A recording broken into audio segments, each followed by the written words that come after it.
Bonsoir. Enfin, moi je dis bonsoir.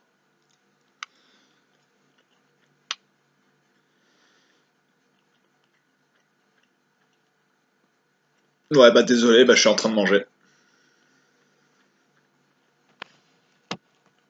Faut pas regarder les vidéos n'importe quand non plus. Hein. Moi je suis en train de manger, là, vous me prenez de court.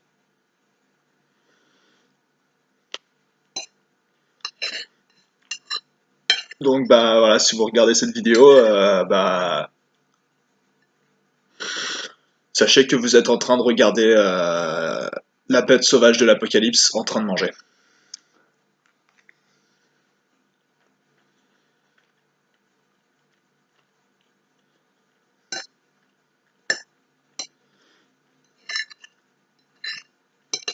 Ouais, je suis la bête sauvage de l'apocalypse, ouais. Parce que nous vivons actuellement les temps de la révélation, les temps messianiques. Et bah je suis la bête de l'apocalypse, quoi. Je suis avec les 7 têtes. Bon là vous les voyez pas, mais sinon elles sont là, quoi.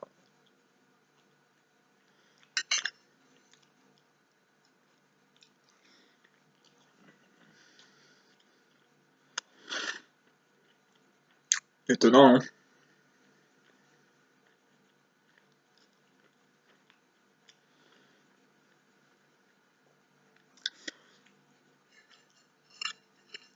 Donc bah va y avoir une troisième guerre mondiale.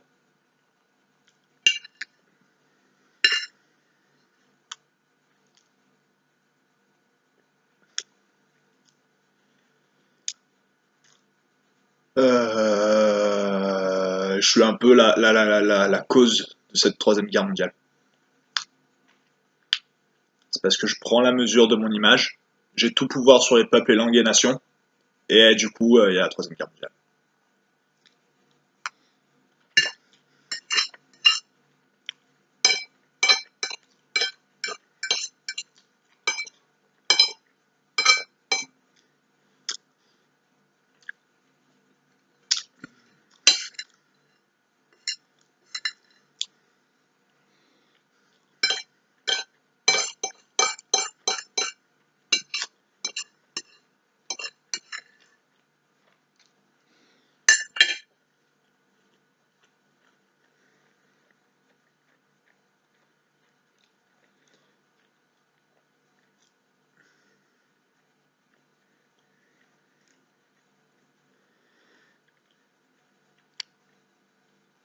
Tout pouvoir sur les peuples et langues et nations, ça veut dire quoi? Ça veut dire que bah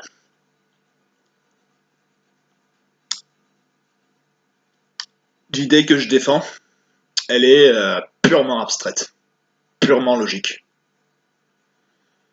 Et il n'y a que le français qui peut faire ça.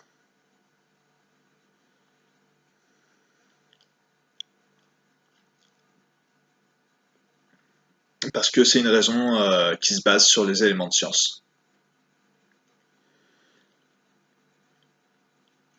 En elle-même, elle n'est pas scientifique, mais ouais, elle est difficilement contournable, quoi.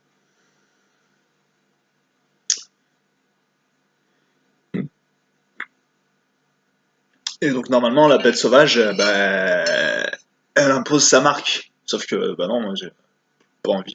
Ça. Qui se démerde.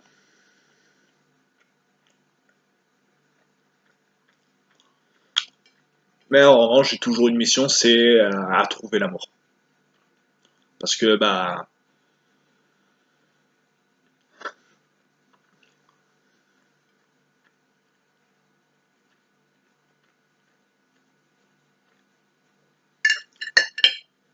je vis dans l'infini. Et il faut que je trouve l'amour. Pour que l'infini,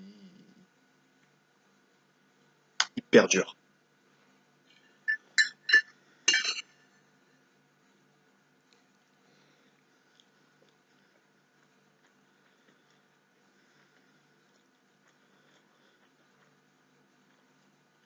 En fait, j'ai deux rôles dans l'Apocalypse. J'ai en même temps le rôle de la bête sauvage, et en même temps le rôle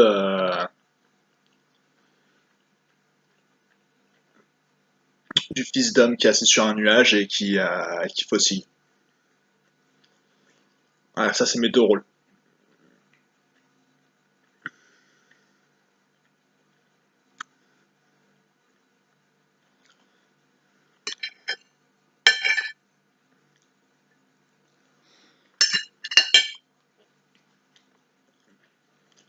Je moissonne la terre parce qu'il est temps de moissonner.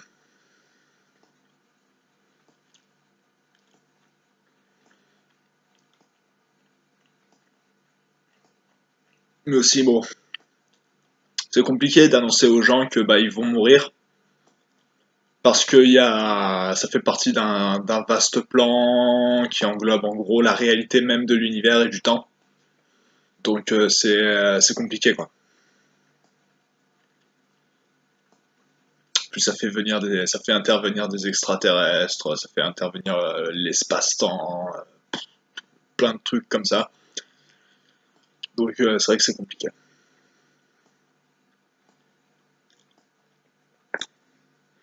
Mais bon, en gros, sachez, voilà, vous avez le Soleil, vous avez le plan elliptique des planètes,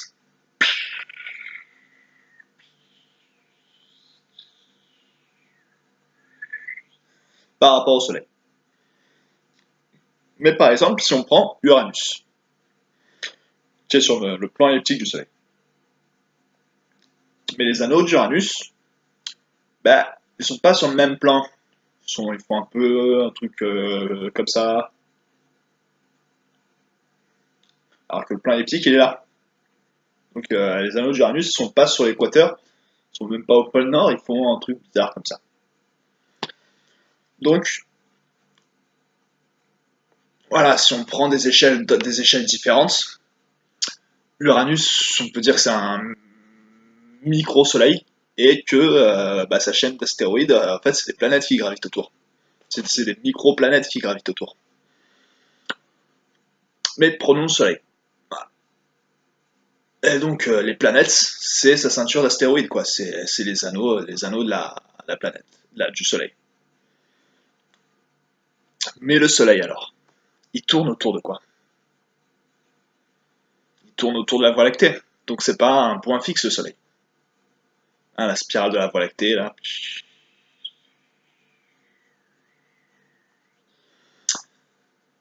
Donc c'est pas un point fixe le Soleil. La Voie lactée qui elle-même avance, un truc de fou quoi. Mais au sein du système solaire, il bouge autour de quoi le Soleil? Bah, c'est là que ça commence à devenir compliqué.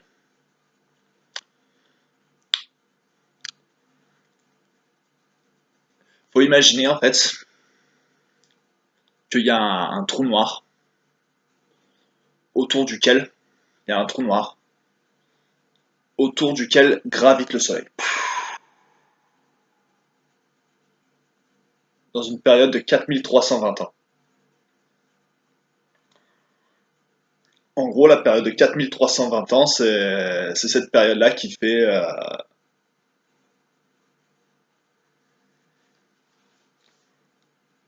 une année solaire. Enfin, le cycle de révolution du Soleil.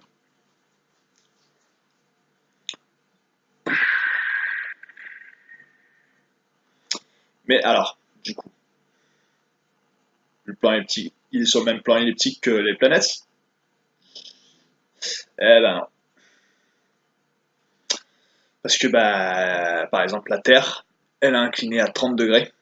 Donc là, c'est 90 degrés, 45 degrés, 30 degrés en gros. Là, il y a l'équateur. Hop, là, il y a le Soleil. Et la Terre, elle est inclinée à... Et là, ouais, ouais, si, c'est ça, le pôle nord de la Terre, il est incliné... Enfin, la Terre, elle est inclinée à 30 degrés. Et il y a aussi le pôle nord magnétique. Le pôle nord magnétique, en gros, il bouge là, des fois il bascule, mais bon, il n'est pas vraiment au pôle nord, quoi. Mais en gros, il est au pôle nord. Enfin, oui, on va dire qu'il est au pôle nord. Eh ben, Si on prend cette inclinaison de 30 degrés, disons que là il y a le soleil, et qu'on la poursuit, bon, je suis pas en train de faire un salut nazi, hein, c'est juste pour vous montrer. Allez, bah là, du coup, il y aurait le trou noir. Mais du coup, hmm, zzz, zzz, que je refais, hein. Là, il y a le trou noir, là, il y a le soleil, là, il y a la Terre. Donc là, il y a le soleil, là, il y a la Terre, qui indique 30 degrés. Zzz, là, là, il y a le trou noir, là, il y a le soleil, là, il y a la Terre, qui indique un 30 degrés. Et nous, on est là, et en fait, on n'a pas du tout la tête en bas, on a la tête carrément... la tête ailleurs, en fait. Donc,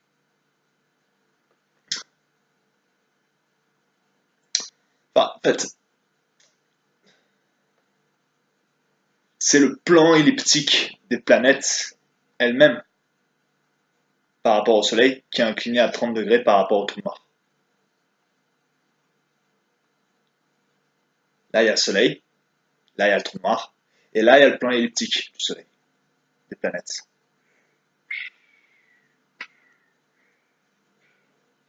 Et donc, le Soleil, il tourne autour de ce trou noir. Mais alors, du coup, quand il tourne, ça fait quoi? Bah, en fait, il faut imaginer que c'est le plan elliptique lui-même qui tourne autour de ce trou noir.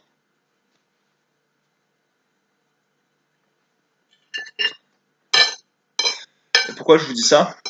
Bah, en fait, on va bientôt vivre ça, quoi. C'est normalement dans 5 ans, 7 ans, peut-être moins, on devrait vivre ça. Mais avant, il y aura la guerre. Parce que bah, ça fait partie des révélations, des prophéties, des révélations de l'Apocalypse qui ont été faites qui ont été révélées à Jésus, par Jésus à Saint Jean. Donc c'est Jésus lui-même qui dit, quoi. Donc c'est, on peut difficilement aller contre. Jésus, on peut difficilement aller contre. Enfin,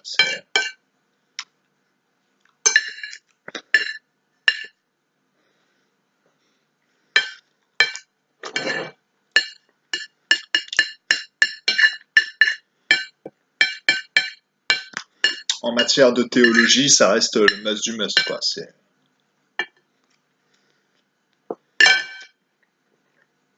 renié par les juifs, le pilier du christianisme et le sauveur principal de l'islam.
Donc bah voilà, là j'ai fini de manger.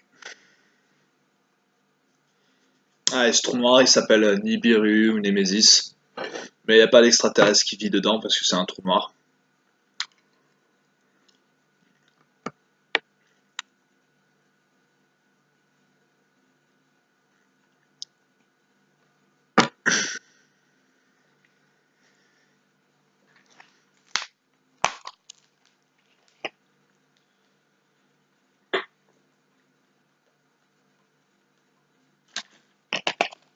Et aussi, il est une des raisons du pourquoi le sacrifice de Jésus.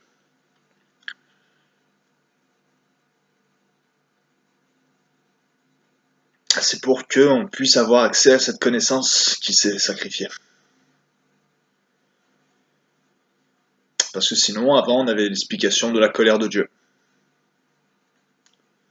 Alors là, non, c'est pas la colère de Dieu, c'est un phénomène naturel, quoi. C'est l'espace-temps qui gravite, quoi. C'est la mécanique de l'horloge céleste. C'est le temps, l'éternel, qui fait tomber sa pluie sur les justes et les injustes.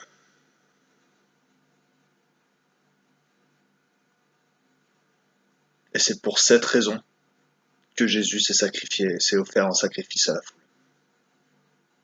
pour qu'on puisse avoir accès à cette connaissance. C'est dingue.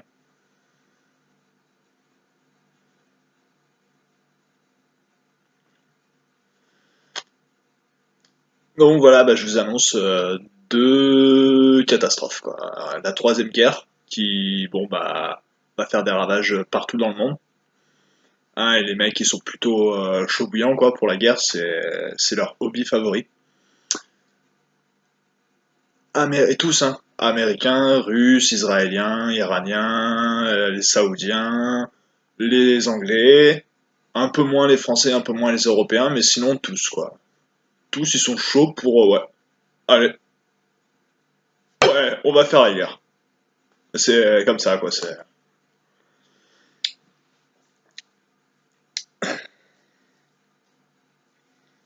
En fait, s'ils font la guerre,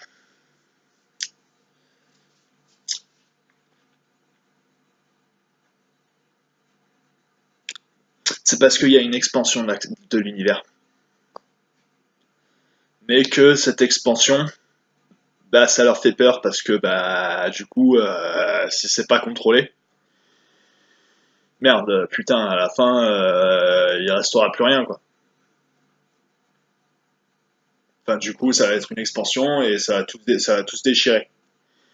Et du coup, ça plaît pas trop, ça, parce que, bah, ça fait un peu peur. Donc, du coup,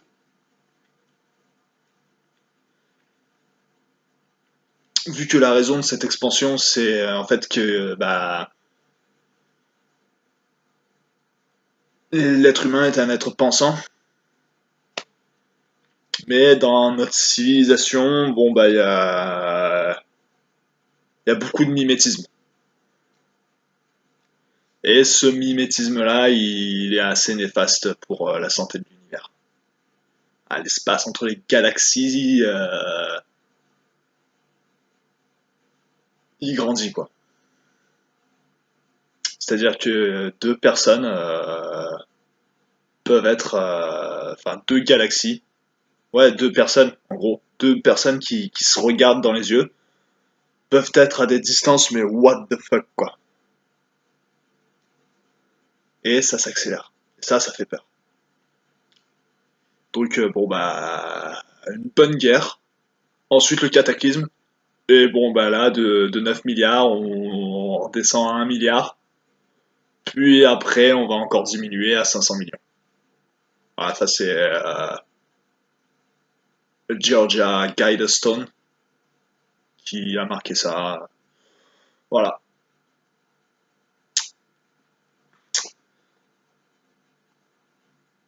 Alors le paradis et l'enfer dans tout ça. Bah tous ces gens qui vont mourir, ils iront ni au paradis ni à l'enfer. Ils iront dans un endroit de l'univers qui est une stase immatérielle, intemporelle, et évoluant en dehors de l'espace et du temps. Et que cet endroit, c'est la meilleure définition qu'on puisse avoir de l'esprit. Une stase immatérielle, intemporelle, évoluant en dehors de l'espace et du temps. Et c'est aussi la description de la singularité initiale avant le Big Bang. La description de la situation de la singularité avant l'avènement. Donc voilà, les gens qui vont mourir, ils iront là.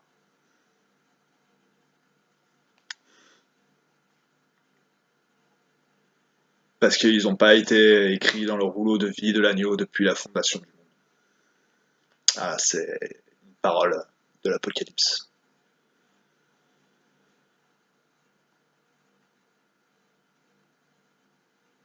Et c'est parce que j'ai moi cette connaissance et que je la partage que du coup, ça fait de moi la bête sauvage. Mais aussi en même temps l'homme qui moissonne depuis son nuage. En fait là, je m'adresse à vous. C'est comme si j'étais sur un nuage. Je suis vraiment dans ma chambre. Mais depuis cette chambre, j'ai accès à l'infini. C'est comme si cette chambre était en elle-même une stase immatérielle, intemporelle, évoluant en dehors de l'espace et du temps.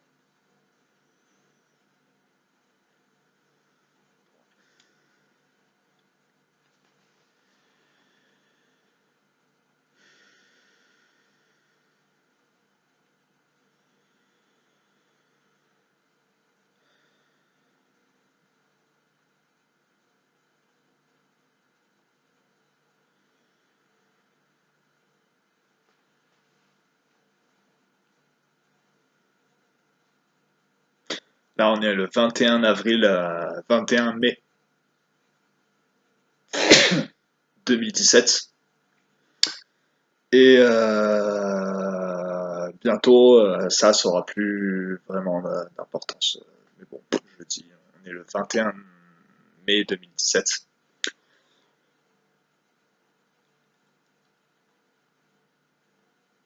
Et je me suis baladé dans le parc aujourd'hui, parc d'Aix-en-Provence, même si j'habite à Manosque. Je prends le train avec une carte Zoo.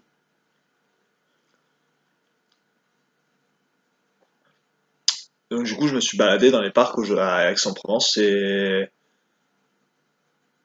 il y avait de la brise. Et je me suis rendu compte que la brise qui souffle dans ma barbe, ça me fait comme un effet dans la gorge. Et que si je respire en même temps, bah, c'est comme si c'est le souffle intérieur et le souffle extérieur, ils étaient une seule et même chose.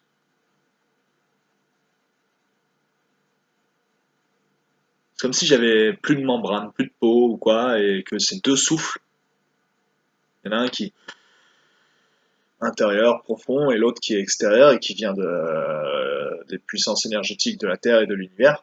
Et c'est comme si c'était la même chose.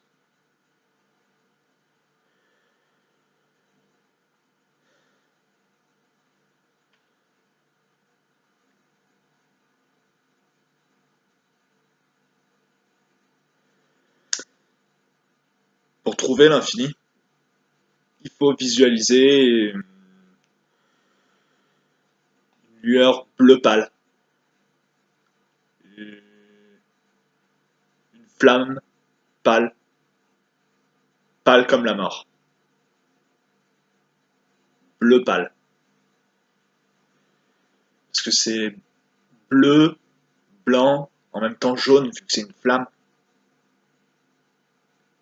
C'est ce bleu pâle qui fonde l'infini. Parce que dans ce bleu pâle, c'est l'amour qu'on trouve.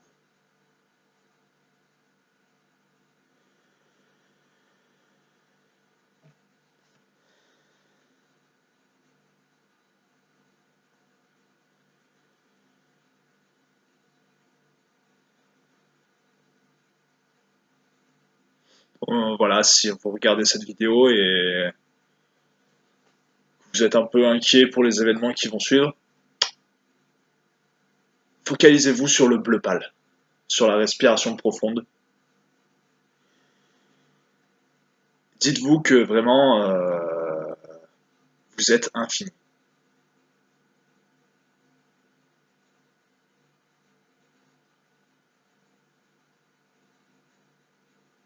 Et que tout ce qui arrive, ça arrive parce que ça n'a aucun sens. Et tout cela n'a aucun sens, parce que nous verrons la lumière du jour. Tout cela n'a aucun sens, parce que nous verrons la lumière du jour. Tout cela n'a aucun sens, et nous verrons la lumière du jour.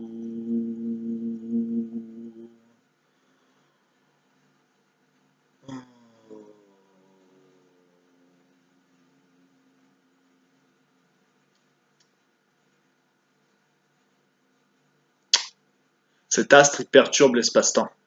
Du coup, c'est pour ça qu'on, si vous suivez les actualités ou quoi, qu'on a des fois l'impression que tout s'accélère. C'est parce que bah il perturbe l'espace-temps.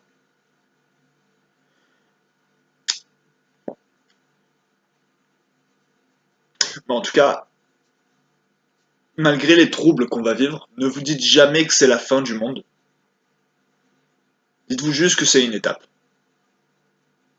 pour qu'advienne un autre monde,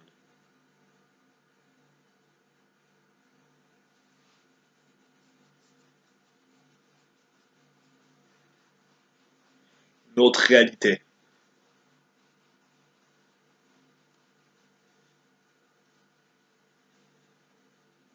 un peu meilleure.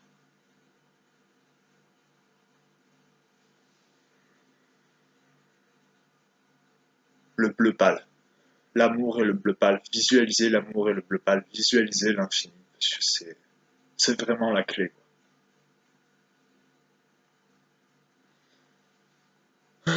Bon voilà, j'espère que j'ai bien fait mon travail.